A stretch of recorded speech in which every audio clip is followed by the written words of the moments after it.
Hello there, Scarlet. Alright, let's have a look. Experts throughout both the developing and developed world have debated whether giving birth at an elder age is a positive trend or not. Beautiful. This essay will discuss both sides using examples from the Chinese government and the UK to demonstrate points and prove arguments. Fantastic. There is ample evidence that supports the idea of premature marriage and giving birth. The word order there. Okay. Let's see it. This is a bit wrong. There's ample evidence that supports the idea of premature marriage and giving birth sometimes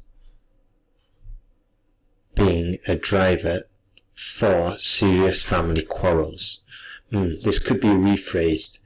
There is ample evidence that supports the idea of premature marriage and giving birth is sometimes a driver for serious family quarrels. Okay, is sometimes a driver. The central reason behind this is twofold. Firstly, the financial status is a determinant of a happy marriage. Okay, the accumulation of wealth takes several years or even decades to achieve.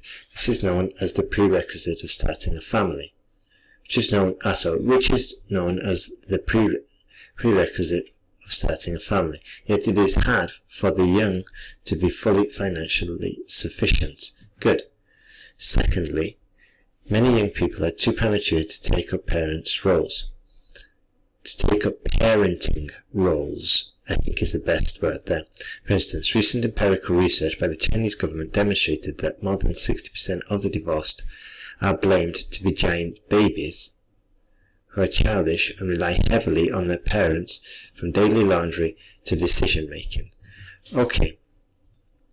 Giant babies is a bit too aggressive. Okay. Let's see. You could even say they suffer from neoteny, which is the failure to grow up. It's a little bit technical. For instance, recent empirical research by the Chinese government demonstrated that more than 60% of the divorced blamed the marriage failure on being too childish, or on their partners being too childish and relying on their parents heavily. Okay? I think that would have just been enough there.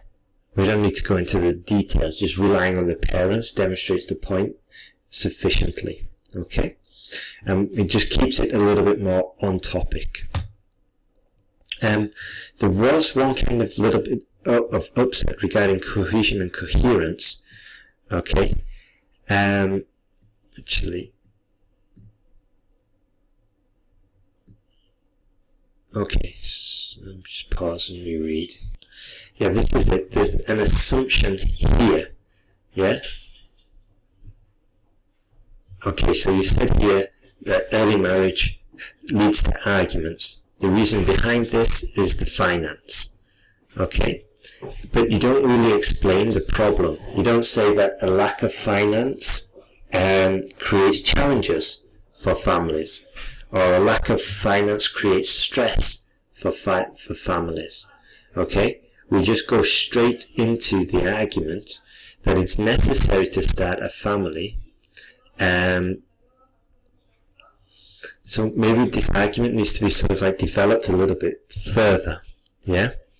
And then we talk about the maturity of the adults as well. Okay? And once again, Scarlet, I think we could go for simplicity and simple arguments eloquently expressed. Okay? Let's jump back into this one. Secondly, many young people are too premature to take up parenting roles. For instance, recent empirical research by the Chinese government demonstrated that more than 60% of the divorced couples blame the maturity of their partners. Full stop.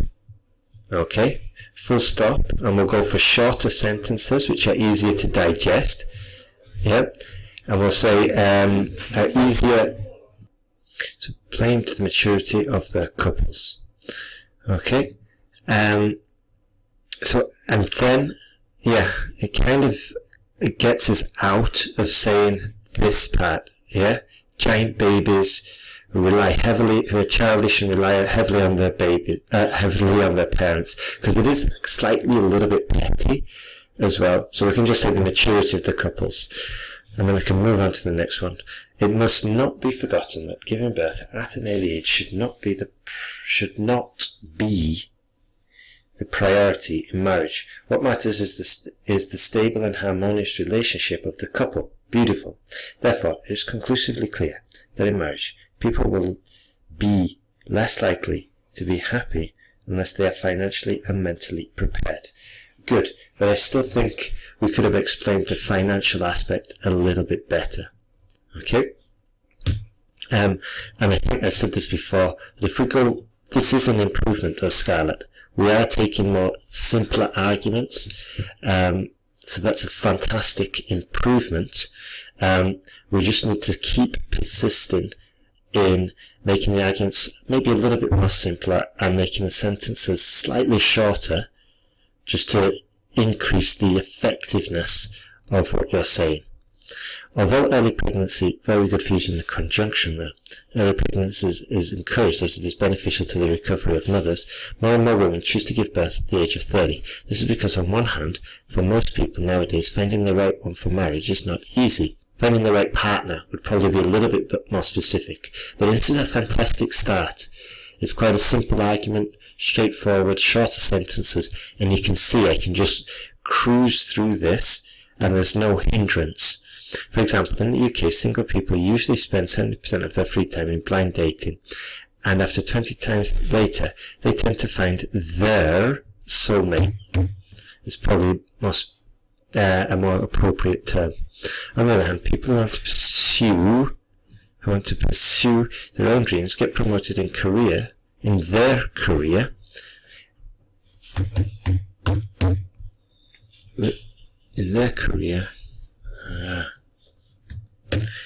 and level up. We wouldn't say level up, that's more of like a gaming term, and improve their education. That's fine. Okay? And improve their education. We don't need to talk about backgrounds. Okay? And improve their education. Or we could say improve their educational qualifications.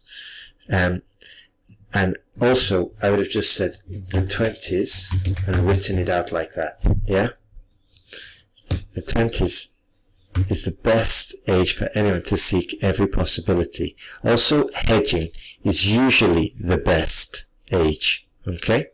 Consequently, it is possible to state beyond doubt, good, that the finding of the right person, or finding the right person is better, that finding the right person and investing time in ourselves outweighs early child delivery. Beautiful.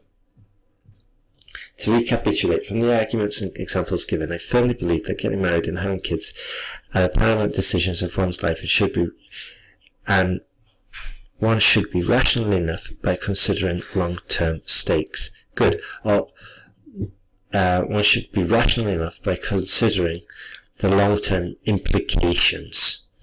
Okay, good essay though. This paragraph was much clearer and much more coherent, I found, than this one.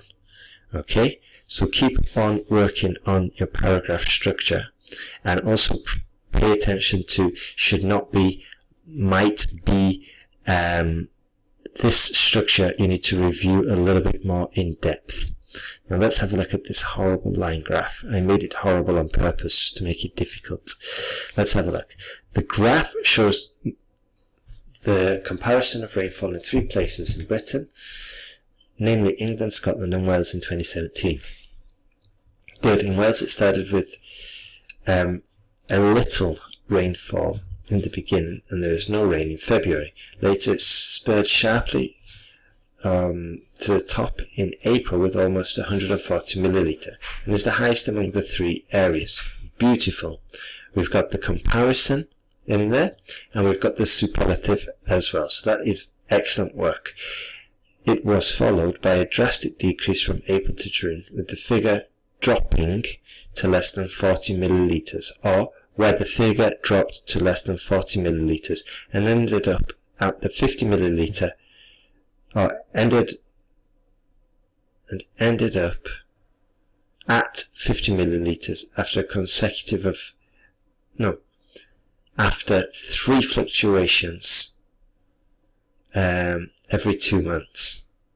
Okay, so we could probably say that, between July and October, the rainfall level fluctuated between 80 and 50 millilitres, or over the 4 months of July and October, or 3 months, it is 4 months, over the 4 months of July and October, the rain level fluctuated between 40 and 80 millilitres, and then climbed to just over 100 in November, and then fell to almost 50 in December. Okay? And be careful about level up. Research it in the Cambridge Dictionary. It's not the most common term. And also, given a range, the fluctuation helps you group the data. And grouping the data is a key requirement for IELTS Academic Task 1. In Scotland, it started from 50 millilitres in January and slowed down to 30 millilitres 2 months later. It had increased quickly and reached 110 millilitres in when? Scotland. In May. Okay? In May. Let's see. That was nearly 3 times that of March. Good. Good. June, well done for using the 3 times and the fancy sentence like that. Good work. June and October had the highest rainfall in this area, whereas December had the least. Good. Also for grouping the information and mentioning the superlatives. Good work this, Scarlet. Very impressed. England in general had several fluctuations during the whole year. On average, it had the most rainfall compared with the other 2. Good observation. Excellent. Yep, I would agree with you there. Probably got the most. Some months had the highest volume, for example, January, March, mid-May, and September, all reached above 120 millilitres. Now, this is a good observation, but I think we could have expressed it a little bit more succinctly. We could have said January, March, mid-May, and September all reached above 120 millilitres, comma, the highest volume in total. Yeah? So just to avoid this, some months.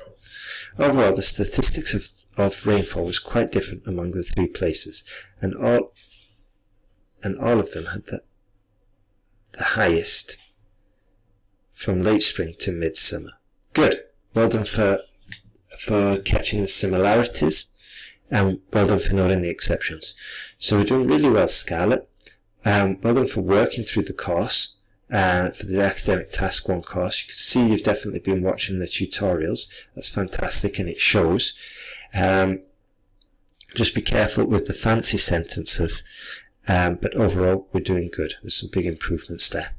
So you know what to do now. Implement all the corrections that you've heard. Update your error list. Send me your error list and your corrected essays with your 2 new essays, and then remember to check those 2 new essays for mistakes you made previously. Okay? Take care and have a good day.